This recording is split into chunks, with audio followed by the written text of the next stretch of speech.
So, hello, Hicunni. This is Hicunni Chandler, who will be doing a Zoom interview with us today. So, I want to thank you for agreeing to do this interview. And we are doing a whole segment on Zoom of interviews, so that way we can feed it into the WBGR network and give people more content. Because, as you know, Get It, Got It Good is solely about getting people the information that I feel is valuable and that others have asked me to get for them, making sure they understand where to go to get more, and then it's all good. So as always, I am your host, Naja Wilhite. This is Hicunni Chandler. And just before we go further, Hicunni, where is that from, the name? It's Swahili for a gift of love. So my mom got it from some African name book, and she just wanted to be different. So, yeah. My name, Naja, is from Africa as well. It's an ever-flowing river out there bordering Nigeria in that area. So awesome. That's awesome. Yeah. So, Hicunni, tell the viewers exactly what you do, because I think it's awesome. Okay. So I am a mind-body eating coach. So I help women transform their beliefs about food and body. And I do that by sharing tips and strategies on how to get to the root cause of their eating challenge. So what that really means is everyone has a food story. And so a lot of times we're number crunching and trying to figure out what to eat and what not to eat. But nutrition is only half the story. The other half is who you are as an eater. And so I help them peel back those layers to get to that root cause. So it's funny because just 2 days ago, I posted on there, on the 4th actually, well, I guess that was yesterday. I posted day 1 of the 30-day or 30-pound shred because I'm trying to lose 30 pounds. And so I think that's awesome because now I get some tips. Yeah. You said peel back the layers as far as who we are as an eater. I'm a foodie. I love food as long as I don't have to prepare it. Yeah. So what are some of the types of eaters? That's a good question. So when you try to figure out what type of eater are you, a lot of times it goes under one bucket. You know, some people say, okay, I'm a fast eater, a medium eater, slow eater. So yeah, that may be the case, but we all are stress eaters. Now, when you tell somebody you're a stress, they're a stress eater, they're like, well, I don't feel stressed. But if you are on the go, like most women are, most moms are, we're running and trying to get to our next thing. And we don't realize that you're putting your body in a low level stress response. So when you put your body in a low level stress response, your body's like, hold up, wait a minute. Okay. Your digestion turns off, it halts. And then your cortisol levels go up, your insulin levels go up. And so instead of trying to lose that weight, your body is going to hold on to it. And so people don't really know that science behind how food, they eat something and like, okay, I'm good. You may get some symptoms, indigestion or bloating, but you don't realize what really goes on. And then months later, you're looking like, oh my gosh, no, what happened? And it's because, it's a continual cycle. And so once we learn just those simple tweaks, we can really start having a greater and a better breakthrough in our eating journey. So I know, especially for me, I'm always on the go.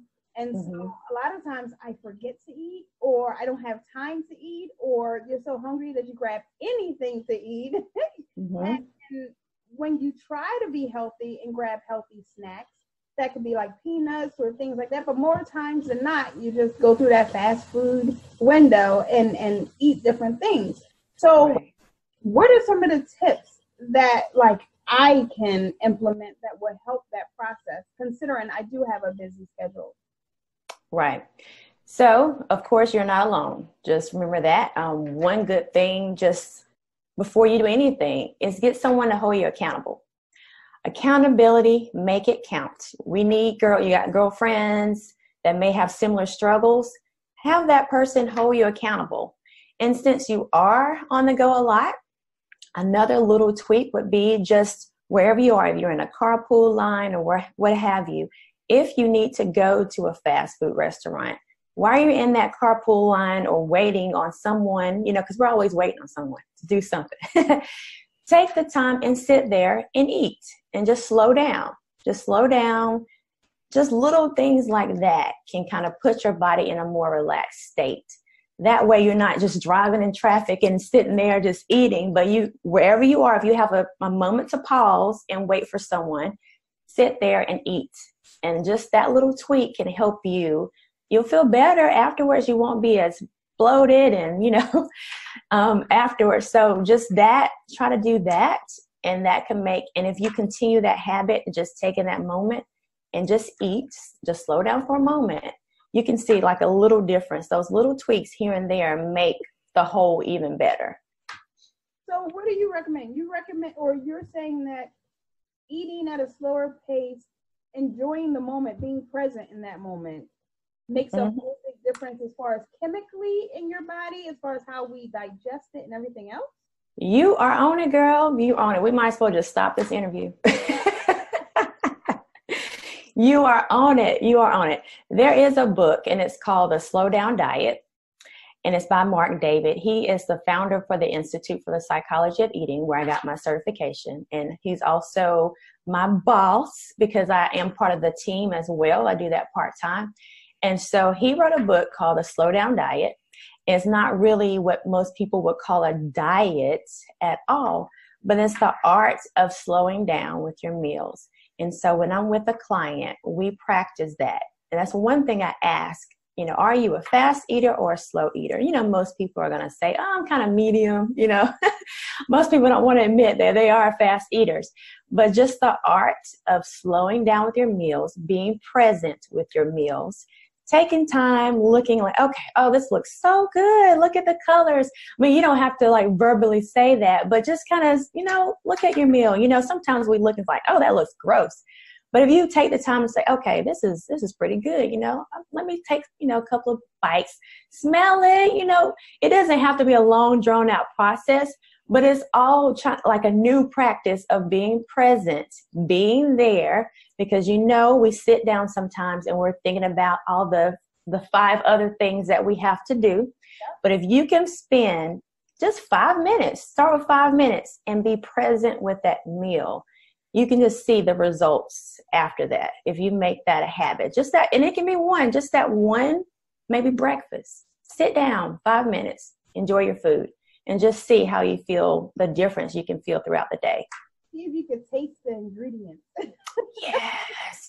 Did mindlessly and just like puff it down and don't even know it. Yeah, you can taste it like, oh, this is cooked real good, or oh, this is kind of dry, But yeah. So does it make that big of a difference then what we're eating, or is it more so how we're eating it? So that's a good question. So it's a combination. For one, everybody's body is different, so it's gonna, that's gonna make the difference. I put out a post recently, there's no cookie cutter weight and there's no cookie cutter way of eating. So me eating tacos in the morning, hey, that may hit the spot for me. But if you eat tacos in the morning, you might be like, oh my gosh, I can't eat anything else the rest of the day. Yeah. So it really just depends on how your body works. And that's the beauty of your food story. You're slowing down, learning what works for your body. Because once you start learning that, and it's a process. So once you start learning those things that could work for your body, then that will make the world of difference. Whether, okay, I can't eat gluten, or maybe I can eat gluten and maybe I need to only eat it for lunch, just things like that. So you mentioned gluten, and I know a lot of people have this gluten allergies. So as far as food allergies, many of us don't even know what allergies we have. So how do you suggest going about finding out what your body can and cannot consume? Good question. So I'll try to be brief with this backstory. So I have 2 children that have food allergies / food sensitivities. So my son, he's had some food allergies since he was 2. And then my daughter developed some sensitivities about a few years ago, just random little things. And then we were retested last year. Last year was a long, drawn out, crazy year for me. I was just too busy. I wasn't slowing down. I was moving too fast. I got tested because I started, seeing symptoms of different things. And so I was diagnosed as having 43 food sensitivities. And then my kids, their food sensitivities confirmed again. And gluten was on the list. And what happens when you have these food tests, there's panel tests, the IgE, IgG, I can't remember all the letters, but there's certain ones that you can have. And, if you want more information later, I can share that with you, the actual test scale, and I can show you, personally if you want to see those. And so they do a series of blood tests. So you can have the little test where you get the little things on your back. We had that with my son, but the blood allergy tests, it seemed to be more accurate. And so we had those done. And so a series, and they give you a list of different things and they number them. So if it's a 3, that means you need to stay away from those up to like 5 months, and then 2 up to 3 months, 1 up to 1 month. But gluten was high on ours, a 3. So for 5 months, we had to stay away from gluten. So I already knew this. I already knew because when I eat gluten, my belly swells. Mm-hmm. So I already knew, it's like I needed that to confirm, just to say, oh, now I can't really eat it, but it seemed mostly that gluten is harder to tolerate for most people. And it causes some bloating. It causes some leaky gut where the particles of the food start like chipping away at the lining of your gut. Wow. And so when those food particles are released, that causes your body to fight against itself. And so that causes a lot of inflammation in the gut area, and it can make you more bloated and swollen. Like my mom said, she's swole, makes her a little swollen around the belly area. Yes. Call it being an apple or a pear body. Yeah. We're apples. So that's kind of like the science behind glutens, but you can go through a naturopathic physician to have testing. Now people are getting gluten certified. So someone that may be gluten sensitivity certified, you can do that as well. But it's a lot of ways you can get those tests. So has this line of medical care become standardized? Because I know a lot of people consider, will my insurance pay? Insurance.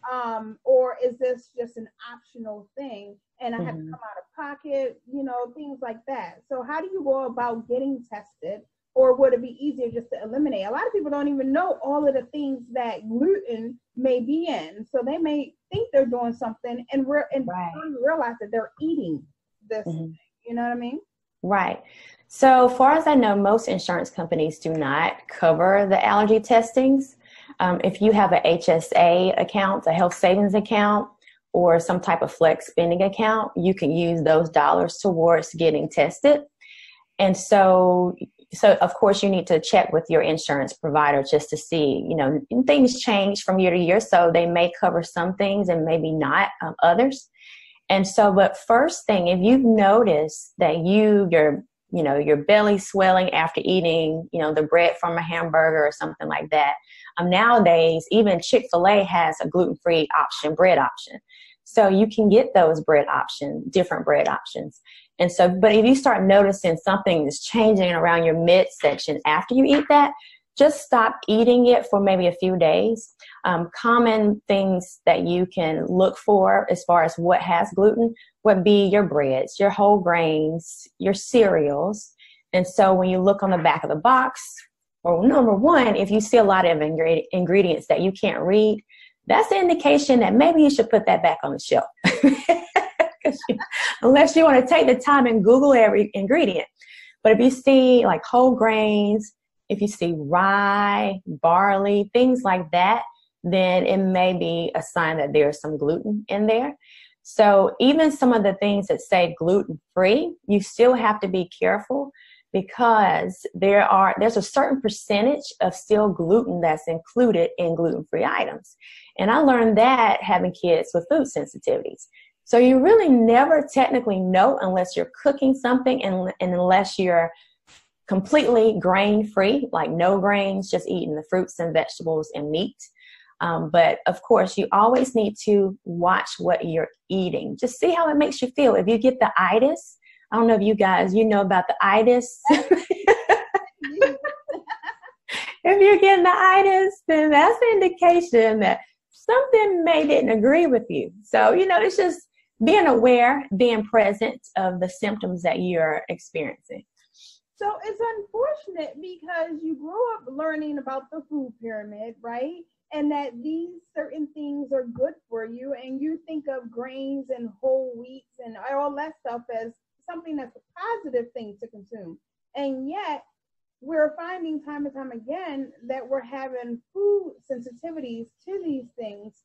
So if you're eliminating gluten, how do you stay balanced? Because I know a lot of the times vegans and things like that, right, balance, inefficiencies or lack, or for what is the word for it? I'm not even sure. And so they're not getting enough of certain vitamins and minerals and things like that. So how do you stay balanced? That's a good question. Well, number one, because food is expensive. So when you're trying to figure out how to stay balanced for your particular body, one thing too, because a lot of people don't have access to the same types of food, like for instance, like some different organics. Some people may not have access to those types of foods depending on where you live in the United States. So a lot of times, like say for instance, rice. Now you see rice that says it's gluten-free or it's organic. And you're like, I thought rice was already gluten-free. It's like, you don't know what to eat these days. But one thing you could do is start soaking your rice before you eat it. So you can soak it just in some water and soak it. And a lot of times it'll get a lot of that film that's on your food. So maybe doing that's something that you could do kind of like to safeguard any chemicals that may be on the rice or whatever. One thing too is there are a lot of substitutions. So just for instance, say if you can't tolerate, let's see, what's a good example? I don't know. So say if rice is not a good option, we'll say that. We'll just use rice as an example. You may try quinoa. Now, quinoa is a good good alternative to rice. So you can do quinoa. There are, and I need to send you a substitution list because there's a lot of different things you can substitute for different things to stay, I guess, balanced. Yeah. Also, just with bread, of course, we go back to the bread. If you don't want to eat the regular bread, loaf bread that's in the grocery stores, then you could do lettuce. Now, of course, when you eat a sandwich, some people don't want a lettuce sandwich. But you could do a gluten-free tortilla if you wanted to. Do like one of those the little pinwheel roll sandwiches and do those. So there's always something that you can substitute for, or the gluten-free bread. Udi's gluten-free bread, it still has that same the little texture as regular bread. And it tastes good too. So that's in Costco, somewhere like that. So yeah, there's always something that you can substitute to get the same amount of, I guess, nutrients, or stay balanced. So it's just a matter of educating yourself. If you go to a lot of the like health conscious blogs and health conscious Instagram pages, you can find a lot of different substitutions. Even with vegans, one thing, and we were vegan for a while, like almost 4 years we were vegan. And so a lot of things that we had to substitute a lot of different things. And people, I don't even want to go down that vegan trail because a lot of people say, well, you can do all this, because I do know 20-year vegans, people that have been vegan for 20 years. I don't want to go down that rabbit trail, but again, I get back to this.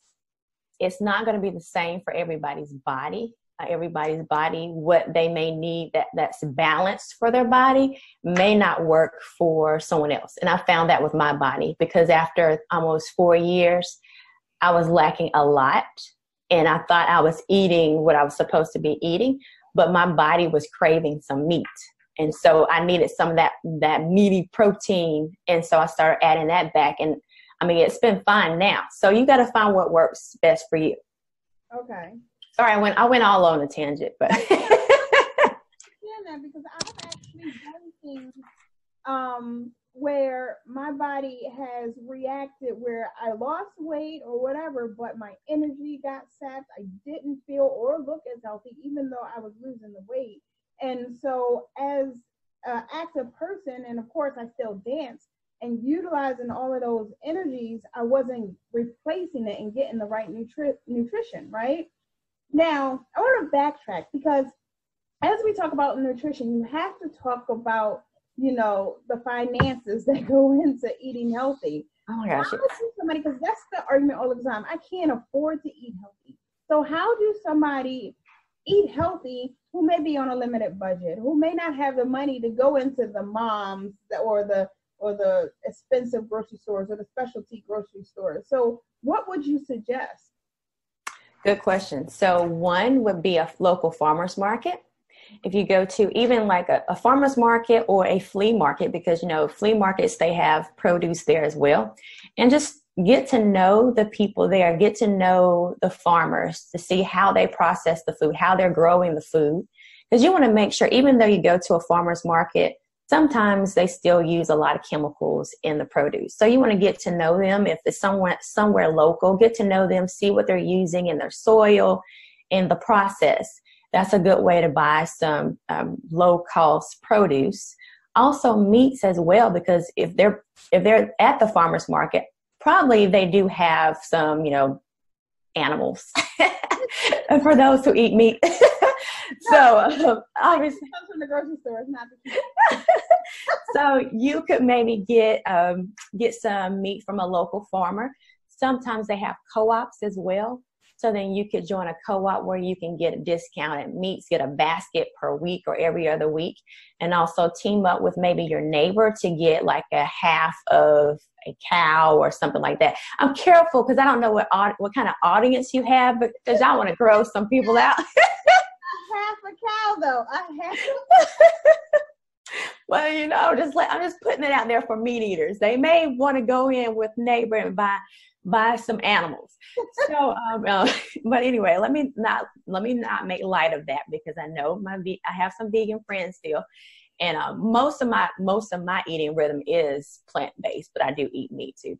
But another way, if you don't have access to that, then go into Aldi. I don't know if some people like shopping at Aldi. Aldi has some great produce, and find out when they get their shipments. That way you're getting that fresh batch of produce. A lot of times now, buy low. I don't know if you're in the DMV area. So Giants may have some good produce. I'm not familiar with. But if you're in the southern, like South the Carolinas, if people are listening from there, we have Buy Low, Food Lion. It's kind of equivalent to a Giants or a Kroger. But getting those weekly ads, what do you call those? I don't even look at the circulars. Getting those too will help you, just seeing what's on sale, and then buying in season most of all. So a lot of times we get our produce shipped from all across the world, but if you find out, you can go look online for what's in season for your area and buy in season, and then look at the Dirty Dozen. It's a list called the Dirty Dozen, where it tells you there are some items. Usually there's about 15. The clean 15, and then a Dirty Dozen is about 12. And so the Dirty Dozen are all the produce items that have been sprayed the most. So you want to look at that list, because you don't want to buy those conventional. You want to buy those organic maybe. And then you have the clean 15, those that have the least amount of pesticides on there. So I know that's a lot, but of course, I'm sure people will look at this video over and over to get some tips to write down. But I should put a disclaimer in the beginning of the video and say, hey, get your note and pad ready. Right. Because yeah, so I could go on and on about that, but those are some good tips: buying local, looking at your circular, teaming up with a neighbor to buy things, and also looking at the Clean 15, Dirty Dozen, and then what's in season. Okay, so here's another question: tiny people. So you mentioned that you have kids with sensitivities, right? Mm-hmm. How do you recommend making sure that your kids are eating clean and healthy and good? I have a tribe that I feed between my kids and neighbors' kids and everything else. What type of symptoms are we supposed to be looking for as parents who are feeding these kids? And I know we're supposed to stay away from like the McDonald's and things like that, but how do we go about making sure they're okay? That's a good question. Number one, some symptoms just to look out for is body odor. Oh. In their body, a lot of times people say, oh, they're just going through puberty, but we're not supposed to actually smell. I mean, we do perspire, but it's not supposed to have an odor. An odor is an indication that there's some bacteria either on top of the skin or something is going on in the body, in the gut. So they start smelling really foul, maybe vinegary or just really musty. That's the indication that there's something going on in their gut. One thing, start implementing more water and drink maybe like half their body weight. Make sure they're getting enough water in their system. Also, leave some fruit around the house. If you leave fruit instead of like Debbie cakes or, some other Twizzlers or whatever they're eating, I try to buy none of that stuff. Have fruit around the house. That way, if they're hungry and if it's sitting out and there's nothing else to eat, they'll grab that apple. They'll grab that mandarin. Those mandarins are cheap too, so you can get some mandarins. They're good. We do. My kids go through those like water. I say I have rabbits for kids. Right. Vegetables. Yeah. So yeah, have those things around because they're getting that in their body. Apples are good for detoxing. Also, citrus fruits and vegetables, or the yellows, the orange, they're good for detoxing your body. So that helps add on to that for your kids. Also, when you're traveling, make sure you pack some snacks. So you can pack, some little trail mixes, or you can make your own trail mix. And of course, some fruit. And of course, they're going to want their little, treats and sweets. But if you try to implement some of those items as well, then they'll get in the habit of eating those. And if you don't pack them, they'll be like, where's my trail mix? So getting those little tweaks for kids. And then during lunch as well, if they're home on the weekends, say if you don't homeschool, if the kids are going to public school, when they're home on the weekends for lunch, have like a salad available. They're looking for food because, as they grow into teenagers, they're looking for something to eat. So if you have a salad, available, they'll just grab it. Let me eat this salad then. There's nothing else in this house to eat. So let me eat this salad. So adding some green, but you got to have something prepared for them in the refrigerator. That way they'll look. If they don't see anything else, they'll grab it, eat it, go by their business. So that has helped me, just having some vegetables or fruit cut up or something on the table. That way, they're not going to want to fix anything. They'll gravitate to those things. So really quick, while we're on the topic of kids, school lunches. I was just saying, and I know you don't have to deal with that, but all of my kids, I ship them out in the morning. So, and packing lunches, again, is not always feasible.